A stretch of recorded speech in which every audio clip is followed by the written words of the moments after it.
Outside in Rainforest, there's tons of random objects like this rock, which when you flip them, you'll find life you would have never known existed. This first one just had a bunch of random insects, but in this video, I'll be flipping 100 different rocks in the Puerto Rican rainforests, find all sorts of weird lizards, venomous spiders, and even crazy snakes you've never seen before. However, right now, I'm still pretty close to a city, but as I travel deeper and deeper into the rainforest, the animals get cooler and cooler. And maybe at the end, we'll even be able to find extremely rare ones. And so I made my way over to object number 2, and literally right under the piece of wood was this insane alien looking creature. They're called tailless whip scorpions, and I've actually made entire videos about keeping these guys as pets. It's crazy we already found something this weird and rare, and so I continued exploring. Eventually I came across object number 3, which underneath had this weird looking white worm thing. But in fact, this is not a worm at all. It's a baby beetle. Basically, over time, these little larvas will start to mutate and eventually will break out of their shell and become a beetle. And this one is absolutely massive, so it's probably gonna turn into some giant mutant rainforest beetle with a massive horn. Hopefully we'll find one of those later, but anyways, I went and flipped rock 4, which had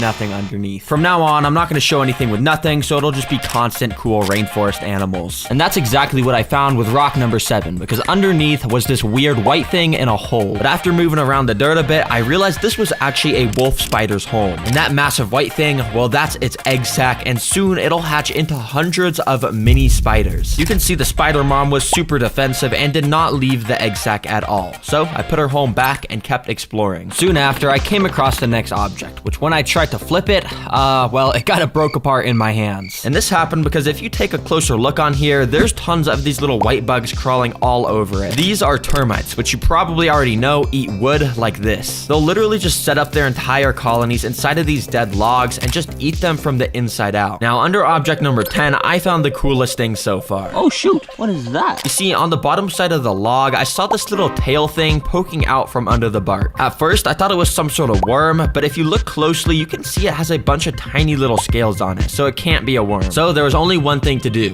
get out the backpack. You see, in the backpack, I've packed tons of items to be able to interact with the wildlife out here. And the first item we're taking out is these tweezers. Using the tweezers, I started to peel back some of the bark on the log until I eventually revealed the animal. It really looked so much like a worm, but you can tell by how it was slithering around that it was actually a snake. These are called Brahmini blind snakes, and they're the smallest species in the whole world. Basically, this species spends their whole life underground just like worms do. And a fun fact about them is they're all female. Basically, they have the ability to clone their genes into an egg, and that's how more snakes are born. So if you ever see one of these in the wild, just know it has the same exact genes as this one does. It's pretty crazy. Now, by this point, I reached my first little water section of the trail, which was absolutely beautiful. Well, dang, I don't really know if you can hear me, but this is a pretty nice area, as you can see. But basically, I just want to see if I can see something under the water with the GoPro. Now, obviously, GoPros are waterproof, which lets me do this. And at first, it was kind of just a cloudy mess, but then this fish came out of nowhere. Knowing that there was at least one fish down here, I put the camera back under and figured out that there was a whole school of them. However, since the water was so cloudy, I couldn't really tell the species, so I walked down alongside the river for a little bit until it got a bit clearer, and then I stuck my GoPro underneath again. This time, there was even more of those same fish, and now I could clearly see that these were mountain mullets, which are a species native to these Puerto Rican rainforests. You see, this species is really cool because they actually are born in oceans, and once they're born, they swim up the rivers into Puerto Rico to get to these remote rainforest streams. Then, when it's time to lay eggs, they swim back to the ocean and repeat the process. It's very cool. Also, by the way, right next to these fish were a ton of these little aquatic snails, which are super important for the environment because they eat up all the algae. Anyways, a bit later, I came across this rock with a little lizard sitting on top. When I got close, it of course ran away, but I figured this was a good omen, so I flipped it, and underneath there was nothing. But since that lizard was sitting on top of the rock, I figured that underneath of it could actually be its home. So I had an idea, and I got out the backpack, and inside I took out this little container of super worms. Then I basically put a bunch of them onto my hand and just put them under the rock in case the lizard wanted to eat some of them. Now, I was just gonna leave them and walk away, but then I noticed that that same exact lizard that was sitting on top of the rock had actually already ran over and ate one of the worms. And yeah, he was enjoying it a ton. You're welcome, buddy. There's more where that came from. And speaking of lizards eating stuff, nearby I also went and flipped this rock that had nothing underneath, but out of the corner of my eye, I noticed another another lizard. And this guy instantly went on the run and started parkouring across the rocks to get away from me. But eventually I did get a closer look and realized this was a green anole lizard, and it looked like there was something actually massive in its mouth. And the thing sticking out of its mouth kind of looked like the belly of another lizard, which would make sense because these green anole lizards are cannibalistic killers. And when they're hungry, they'll just straight up eat their friends. Yeah, talk about fake friends, am I right? Anyways, a bit later, I flipped this rock here, and underneath, I found my first ant colony. You see, ant colonies are a bit rarer in rainforests like this, which is why I didn't see any up to this point, so it was a kind of cool find. And then the rock I flipped right after also had another ant colony of the same exact species. Now, I'm pretty sure this species is called big-headed ants, which I can tell because as you can see, some of the workers have massive heads that are like 3 times the size of normal workers. This happens because at birth, the normal worker ants find the biggest and strongest pupa and spray a special pheromone on them. Then as the pupa grow older and older, they just grow up with massive heads and help move around some of the larger stuff that the small workers can't. In this case, the big-headed workers were helping move the eggs back underground since I moved their rock. Sorry guys, let me put that back. Now by this point, I was starting to get deeper into the rainforest, so we should start to expect the animals to get cooler and cooler. And that was actually shown because the very next thing I flipped had a proper snake behind it. But as you can see, it was a little bit camera shy because it instantly slithered into the bushes before I could get a good look. So I got out the backpack, and inside I packed this snake hook. Basically, people use these snake hooks to pick up deadly venomous snakes so they don't get bit. And obviously I didn't want to get bit, so using the hook, I started to dig around in the grass it slithered into and tried to look for it. But unfortunately, the hook just ended up breaking. Bruh, it broke. Oh my gosh. But this was still a good sign for cool rare animals, and trust me, we'll be finding more snakes very soon. Now the next rock I flipped had this weird little fuzzy worm under it. Now even after searching online, I couldn't really figure out what this is. I thought it could be like a moth cocoon, but I'm pretty sure those only grow on trees, so comment if you know what this is. But behind that crawled out this little bug, which, oh, I have experience with these guys a lot. These are called isopods, and they're sometimes called roly-polies because they roll up into a ball when threatened. But I love these guys because I always put them in the terrariums I build at home because they eat all the dead matter and keep everything clean. So yeah, thanks for existing, guys. You're awesome. I kept on venturing through the rainforest and eventually came across this fence with a few bricks laid on the floor under it. It looked like the perfect spot for animals to be hiding under, and I was right because under that first brick was this massive beetle. And after getting a closer look, I could tell this was some sort of rhinoceros beetle, which are called rhinoceros beetles because the males grow these massive horns on their head, which they use to fight each other with. But this is a female, which is why it doesn't have a horn. In fact, if you remember that massive beetle larva from earlier, I think that actually turns into one of these. So yeah, that's pretty cool that we got to find one of these. Under the next brick was this little centipede bug, and under the third brick was this little slug. I'm not sure what species this is, but I left my phone pointing at it for a couple minutes and got this cool time-lapse footage of it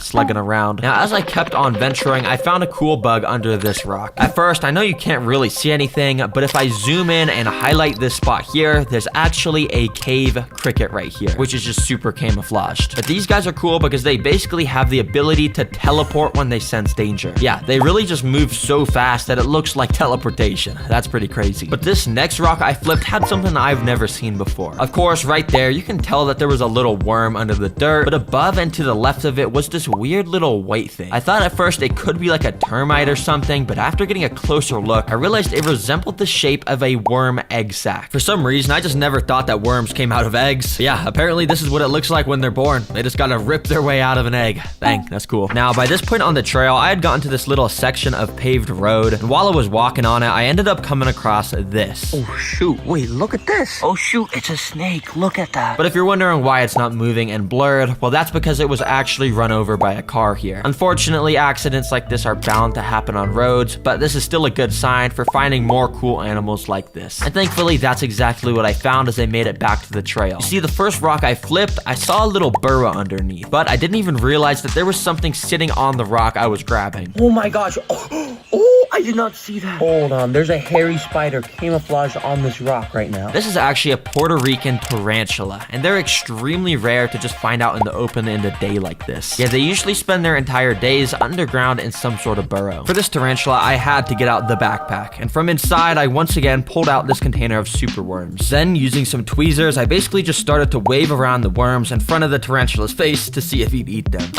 And yeah, it didn't really seem like he was liking it too much, because he got really defensive and and ran into his burrow. He even started to run towards me. And since these guys are venomous, I did not want to make him any more angry, and I put his home back on top. Sorry, buddy. I'll leave you alone now. Anyways, I kept flipping random objects as I continued down the trail and wasn't finding many animals for a while. But I did find some pretty random stuff, like just a whole fruit under this leaf, which was like kind of mushy and moldy, so I didn't try and eat it. And also, while walking, I found this weird bone thing on the side of the trail. I'm not 100% sure what this bone belongs to, but I do know Puerto Rico used to have some like wild pigs running around back in the day, which I guess this would make sense if this was a pig bone, but let me know in the comments if you're a bone expert. I'm not really. Now, under Object 92, there was this little millipede, but also right next to it was this weird black bug I've never seen before. But I figured out it's called a rove beetle, and what makes them so cool are these spikes on their back. You see, when they dig under the dirt a bit, they poke out those spikes on their back to mimic little claws or pinchers poking out of the dirt, which will scare away predators. Also, apparently they have wings they can just unfold like a robot and let them fly away. I have no idea how nature evolved to do this. Now, by this point, I was starting to get worried because it was starting to get late, and I knew there were still bigger tarantulas and scorpions to be found out here. And yeah, the next few rocks I flipped also had nothing, but that was until object number 96 when I found this. It was another tarantula, and this one is actually a Puerto Rican pink-toed tarantula, which is a slightly different species. Okay, now this is cool. It's bigger than that first tarantula we just found. And since this guy's a bit bigger, I think I actually have something in the backpack for it. From inside, I pulled out this stick, which actually lets me attach my GoPro camera to it. Basically, I want to use this stick to get the GoPro super close to the tarantula without having to worry about getting bit, and that's exactly what I did, because I went and gently nudged the leg of the tarantula with the GoPro, and it actually woke up. Then I bumped it again, and this time it ran around to the other side of the log. Finally, I just waved it around a bit more in front of him, and he wasn't really doing anything. To be honest, I don't really know what I expected. And now, as you can see, I was getting pretty near the end of the trail, and underneath some of the final objects, I was finding no new animals. And eventually, it got time to flip object 100, so I looked around for the best thing to flip. And while I was exploring, I actually came across this dirt area with this metal piece of trash in the middle. Of course, I looked inside of it to see if there was anything, and I didn't see anything at first, but for some reason, I decided to turn on my phone flashlight to double check. And that's when I found this. It's a scorpion. And not only was there that, because when I moved the trash to get a better angle at the scorpion, I found a second scorpion also on the walls of this trash. These are Puerto Rican bark scorpions, and they've actually got pretty painful stings. Bro, this is so insane. This whole time I've been trying to find scorpions, and literally on object 100, this is where the scorpions are. Well, hey, I'm not complaining because I've packed something in the backpack specifically for if I found these guys, and it's a flashlight. Now, you may already know this, but if you turn on the flashlight and go through the modes or